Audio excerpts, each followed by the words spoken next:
Welcome to the Slop Farm. Enjoy the video. In this video, I will explain how to make jelly pudding with Milkmaid. First, ensure you have all your ingredients ready on your countertop. You'll need one standard packet of your favorite jelly flavor, one 400-gram can of Milkmaid condensed milk, and 2 cups of water. Also, prepare a medium saucepan, a whisk, and a decorative serving dish for your delicious creation.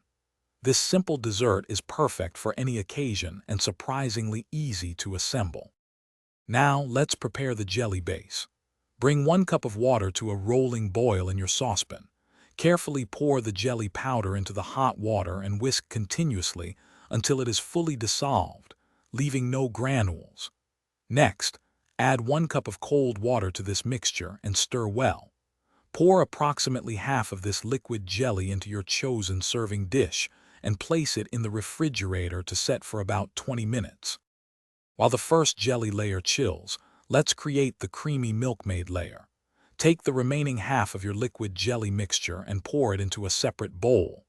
Now, open your 400-gram can of Milkmaid condensed milk and add its entire contents to the jelly. Whisk these 2 ingredients together vigorously until they are completely combined and the mixture is smooth and uniform in color. This will form the delightful, opaque layer of your pudding.